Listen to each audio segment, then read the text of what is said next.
Está começando agora a Voz que Clama. Com ela, Simone Guerra.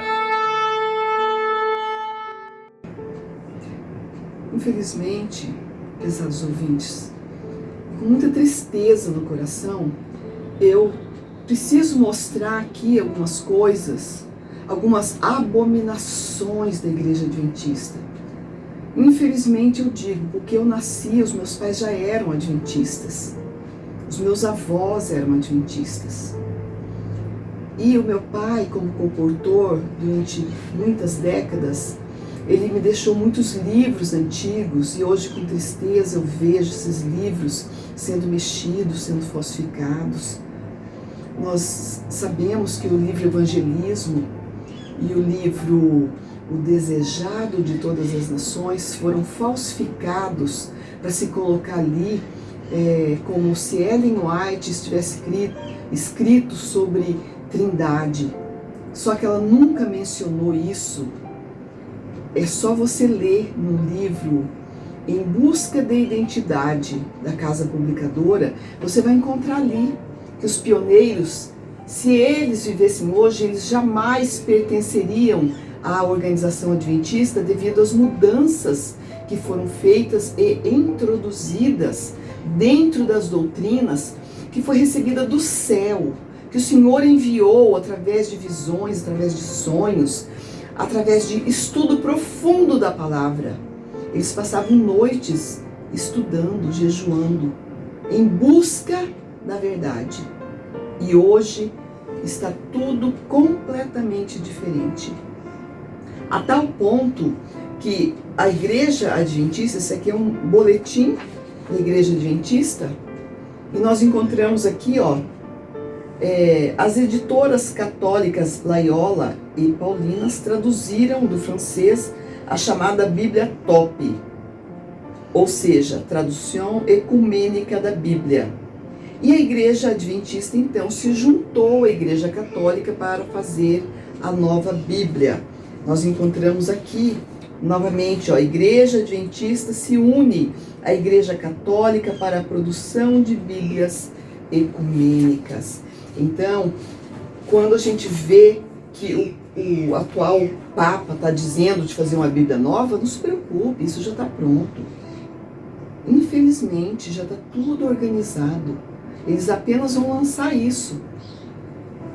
E vão avisando para não pegar ninguém de surpresa. Infelizmente, nós vemos a igreja que surgiu de um movimento profético se unindo completamente, inclusive numa experiência dominical.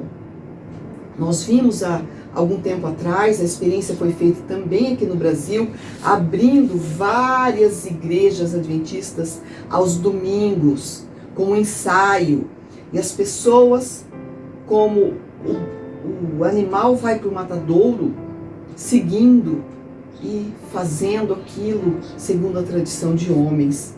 Na verdade, nós vemos que a igreja já se comprometeu com o ecumenismo, já deu as mãos. Aqui está uma reunião ecumênica juntamente com a igreja romana, e nós vemos aqui os líderes adventistas participando dessas reuniões, dando todo o apoio.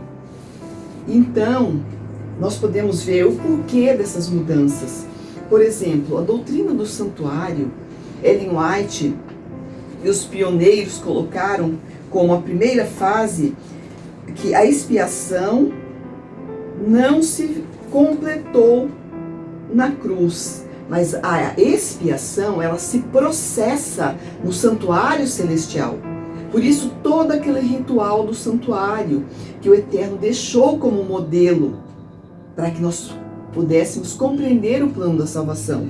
Então, nós vemos que desde a fundação da igreja até a década de 1922 por aí, então, era pregado como a doutrina do santuário, que a expiação é feita no santuário celestial, através do trabalho do nosso sumo sacerdote, nosso Salvador.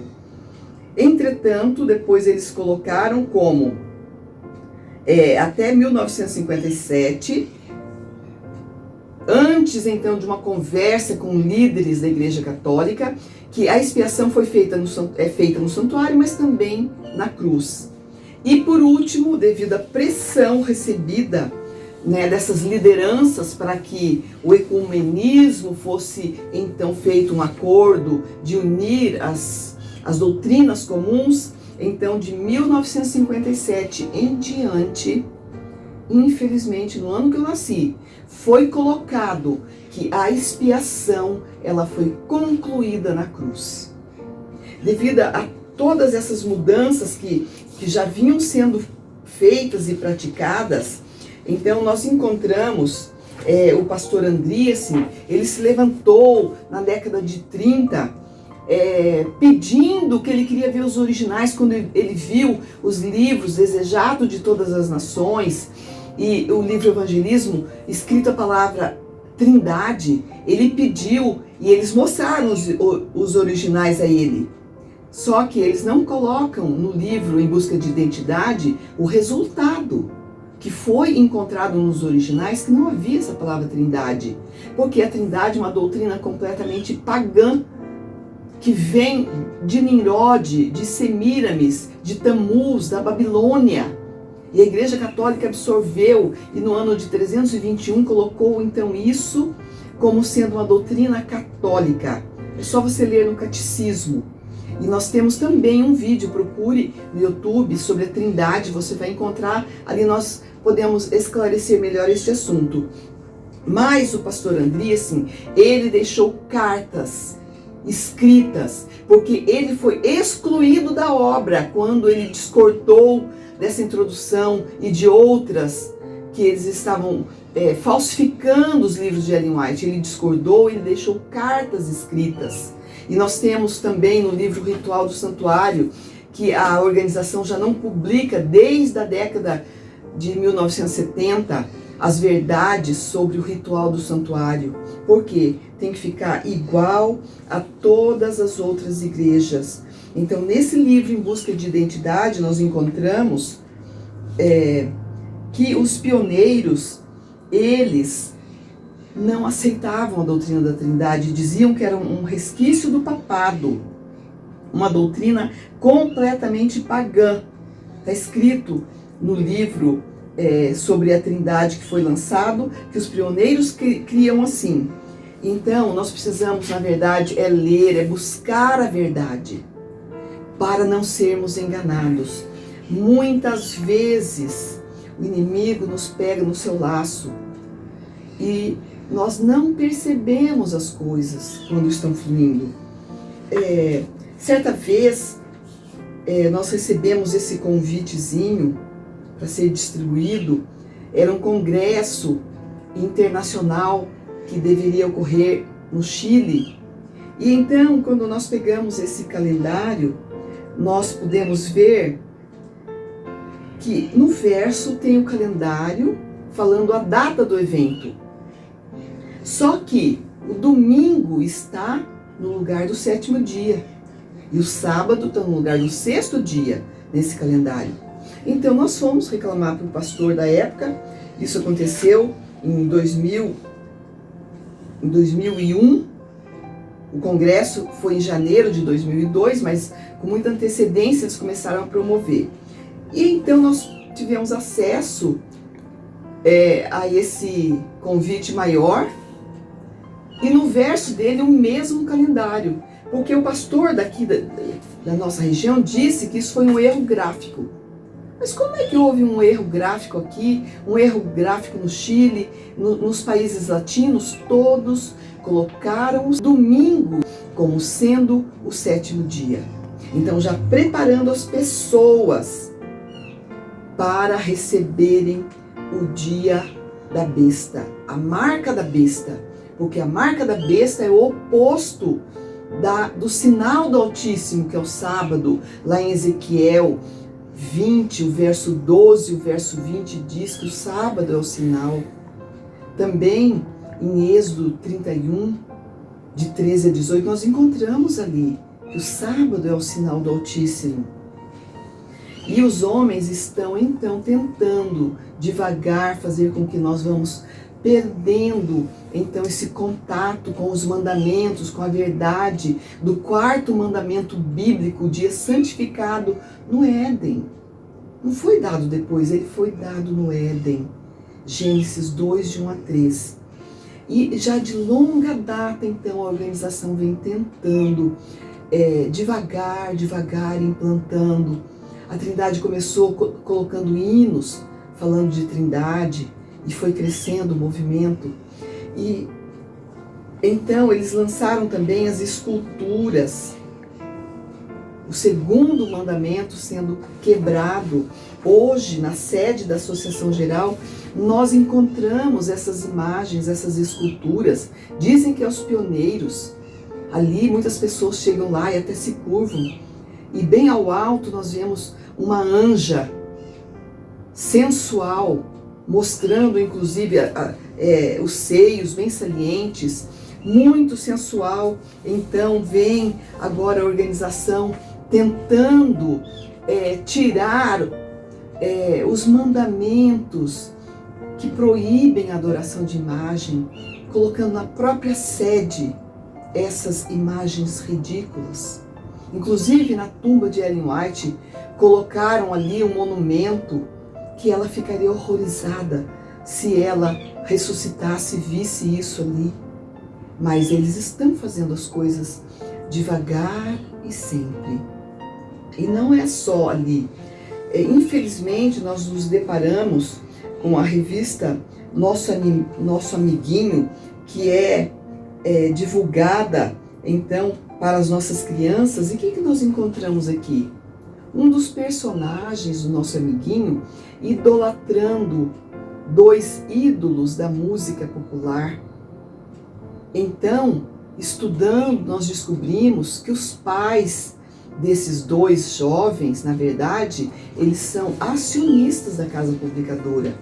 Então, por isso foi divulgado a foto desses dois jovens artistas na época de 2001, mostrando ali as crianças agora beijando, idolatrando. Isso vai completamente contra os princípios que o Eterno tem nos deixado. Desde criança, já eles estão trabalhando na mentalidade dos nossos pequenos, induzindo-os a idolatrar esses ídolos populares. E o que falar então de tantas ações que nós temos percebido ocorrendo em vários lugares? Nós encontramos que os irmãos da Hungria, eles foram expulsos da organização há algumas décadas por não concordar com certas mudanças doutrinárias. Só que eles eram tantos que o presidente da Associação Geral pediu ao governo, olha a influência política da organização, pediu então ao presidente da Hungria que fechasse as igrejas adventistas. E essas igrejas então foram proibidas de congregar esses irmãos. Eles tiveram que se reunir em outros locais e muito futuramente eles então reabriram a igreja e recomeçaram. Não mais com esses irmãos que não se conformavam com o erro. E eles fazem isso até hoje. Quando as pessoas descobrem os erros cometidos, eles expulsam as pessoas da igreja. As pessoas não podem mais congregar. E é por isso que eles forçam que assim que começa um grupinho, a primeira coisa é passar para o nome da igreja. Eles não pagam, eles não compram, mas os irmãos na inocência vão e transferem os bens que eles adquirem com muita dificuldade às vezes, constroem igrejas com muita dificuldade. E eles são obrigados a passar para o nome da organização, que inclusive, acho bom pesquisar, desde a Assembleia Geral de 2000, não é mais Assembleia Geral dos Adventistas do Sétimo Dia, esse nome foi mudado.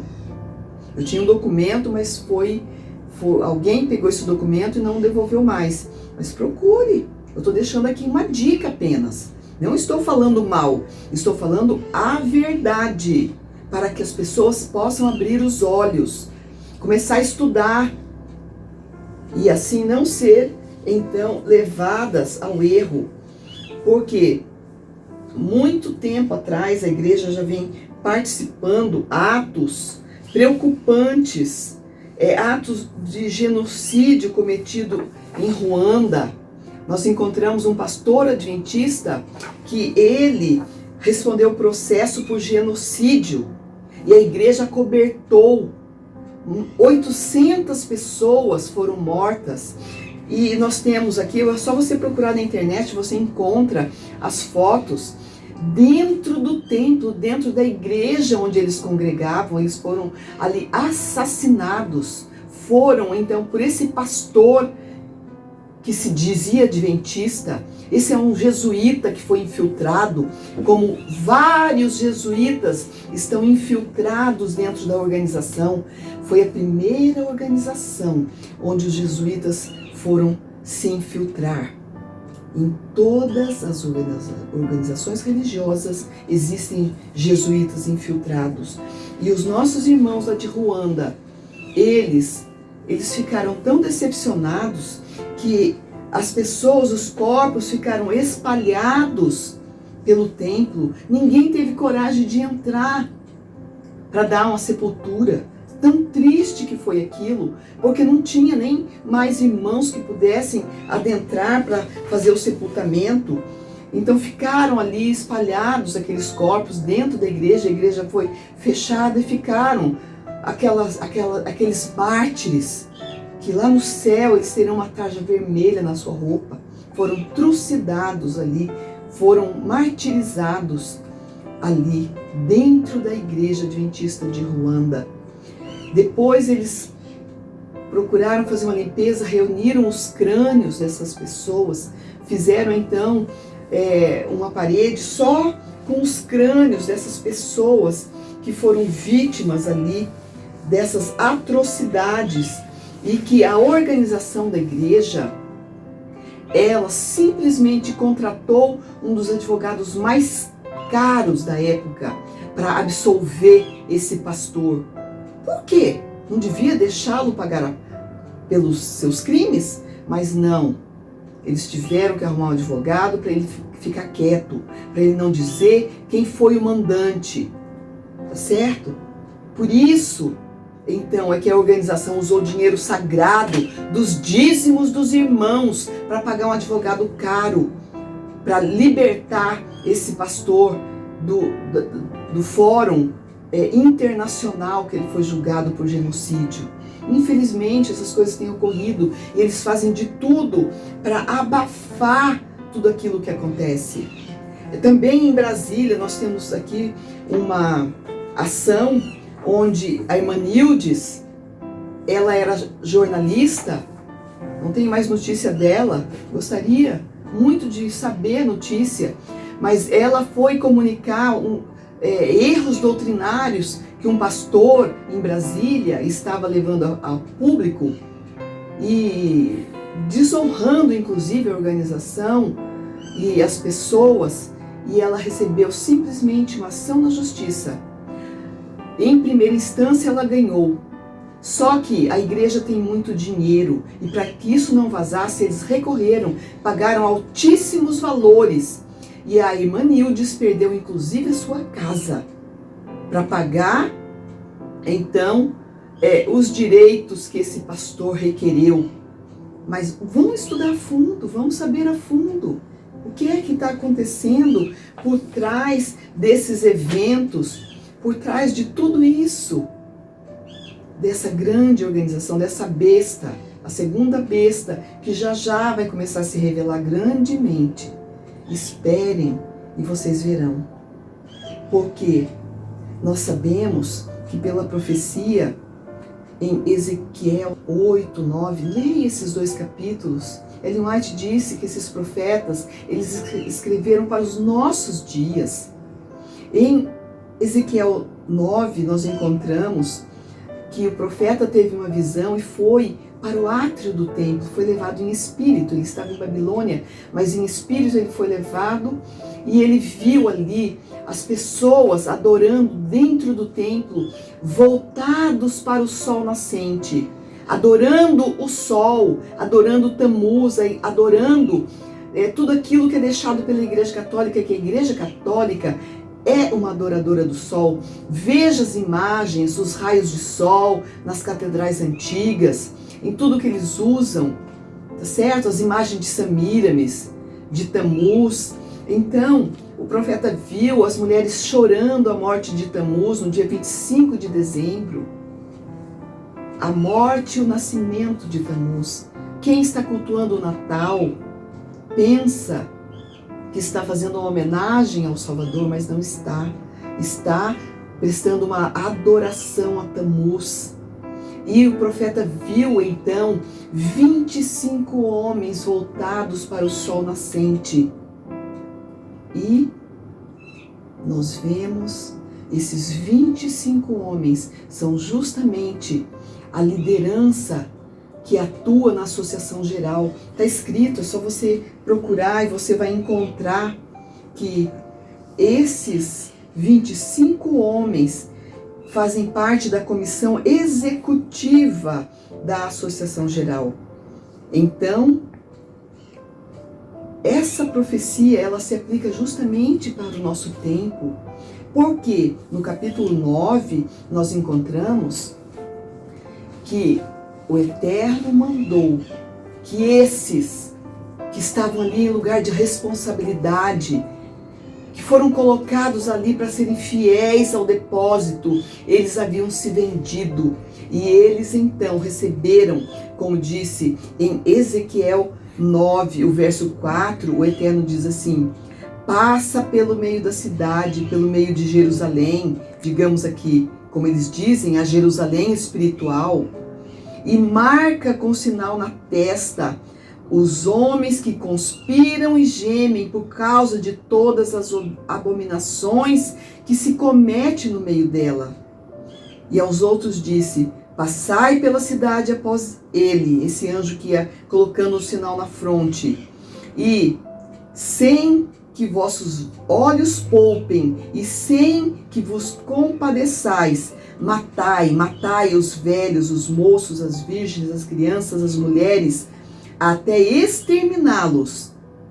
Mas todo aquele que tiver o sinal, não vos chegueis. Começai pelo meu santuário. Assim também, infelizmente, para tristeza nossa, o Senhor vai começar pelo seu santuário, pela organização que recebeu tanta luz e se desviou da luz, que se diz a Israel espiritual. E por isso, por usar esse título de Israel espiritual, então a Igreja Adventista, infelizmente, também se uniu a Hitler, juntamente com a Igreja Católica, para exterminar os judeus. Existem documentos, procure na internet. Temos fotos. Hitler, juntamente com os desbravadores na época, recebeu muito dinheiro para exterminar os judeus da Igreja Adventista do Sétimo Dia e da Igreja Católica Romana. Eles queriam exterminar de uma vez por todas com esse povo que procura manter a sua fidelidade ao Decálogo, à Torá. Então, como eles não conseguiram, porque o Senhor acabou intervindo e deixou um pequeno remanescente, e aquelas vítimas inocentes que derramaram seu sangue ali no holocausto, foram, por assim dizer, aquele sangue que clamou ao Senhor, e então foi criado o Estado de Israel, também como uma parte profética. Começou o movimento sionista em 1844, e em 1948 foi criado o Estado de Israel. 100 anos depois, mais de 100 anos. O Eterno, então, fez com que agora fosse criado pela ONU, o único país do mundo que foi criado pela ONU. Graças também a um brasileiro de fibra, Oswaldo Aranha, que deu o voto de desempate na ONU para a criação do Estado de Israel. E então, quando A organização viu que havia perdido a batalha. Juntamente com a Igreja Católica, o Estado de Israel foi criado em 18 de maio de 1948. E no mês de agosto eles criaram então o Concílio Mundial da Igreja. Na sua primeira fase, poucos aderiram, mas hoje é um movimento forte criado pela Igreja Adventista do Sétimo Dia e pela Igreja Católica. Mas como? Será que o Senhor não vai intervir? Que o Senhor não vai tomar uma providência? Já estudamos sobre a quarta geração. O Senhor tem paciência, Ele tem misericórdia. Ele ainda não fez nada porque Ele está esperando os fiéis. Em Apocalipse 18, nós encontramos ali um chamado: sai dela, povo meu, para não participar das suas pragas, porque as pragas virão muito em breve. Esse é o chamado. Eclésia, igreja, que significa igreja em grego, ela quer dizer saída para fora. Infelizmente, prezado ouvinte, nós precisamos sair. E muitos serão perseguidos, e ainda haverão mártires, porque nós vimos no Apocalipse 13 que quem vai perseguir não é a primeira besta, mas é a segunda besta que vai dar força à primeira besta. Ela que vai fazer a imagem da primeira besta, é ela que vai dar força, que vai perseguir e que vai ajudar na implantação de um decreto dominical. O Senhor vai sim derramar os seus juízos. Eles dizem que o Senhor vai dar um jeito, vai melhorar. O Senhor deu um jeito em Jerusalém, melhorou? Ou ela foi destruída? É a comparação que é feita. O Senhor não pode mais suportar tantas abominações, tantos pecados. Há algum tempo atrás, eu fiquei muito triste quando eu recebi a notícia de que o colégio de Belém de Maria, lá no Recife, próximo no Pernambuco, havia sido completamente destruído. Disseram, inclusive, que estourou um açude. Mas, na verdade, o que aconteceu foi uma tromba d'água localizada. A cidade não foi destruída, apenas o colégio. A igreja, que era o templo, ela foi completamente destruída, não sobrou nada a não ser os alicerces mais profundos. E uma professora que morava ali, ela disse que com tristeza ela via da janela da casa dela, desceu um piano de cauda, foi levado pelas águas. Um piano pesado, precisava de mais de 10 homens. Os bancos do templo foram levados um a um pela força da água. E depois que passou o temporal, que foi destruído, eles encontraram uma Bíblia numa árvore toda cheia de barro, toda revirada, e encontraram uma foto que poderia se dizer desse templo que foi destruído. E sabe em que parte que estava essa foto? Justamente em Ezequiel 9. Então, o Senhor não podia mais suportar o que estava acontecendo ali. Diz as pessoas que estavam ali, as minhas filhas estudaram ali. Chegou a um ponto que o Senhor não pôde mais suportar. Por quê? O preceptor da época estava tendo um caso com 2 alunas e saía para levar essas moças em dentista, em médico, sempre tinha uma desculpa e levava as moças para motel. E pensa que eles dispensaram esse pastor? Não, simplesmente transferiram ele para o Mato Grosso. E então o que aconteceu? Um jovem, juvenil por assim dizer, o rapaz tinha cerca de uns 13 anos, ele não era adventista, e ele era assim, tomado por espíritos de demônios, e ele começava a acusar: olha, em tal quarto tem foto pornográfica, tem fita de vídeos pornográficos.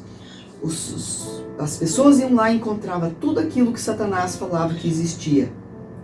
A preceptora, ela está tendo um caso com uma menina assim, vai lá no caderno da menina, no quarto tal, vocês vão encontrar uma declaração de amor da preceptora para essa moça. E foi encontrado, tudo foi encontrado. E os professores preocupados com tudo que estava acontecendo, porque constantemente esse jovem ficava possesso e falava dos pecados. E a liderança da escola falou, não, é assim mesmo, Satanás é o acusador dos irmãos. E acalmava o espírito de todo mundo. Até que o Senhor não suportou mais e teve que destruir o colégio de Belém de Maria. Hoje não funciona mais como colégio. Então, eu sei que o Eterno vai colocar a sua mão. O Eterno vai pesar a mão, porque está escrito, a profecia diz que é para começar pelo santuário, por aqueles que se dizem santos e que estão cometendo adultério, que estão cometendo pecados, ensinando doutrinas erradas, a falsa profecia, eles estão com essa tocha da falsa profecia em suas mãos. Então, estude, não acredite só porque eu estou dizendo ou mostrando, procure e você vai encontrar, porque o Eterno, ele tem almas sinceras que precisam ser salvas.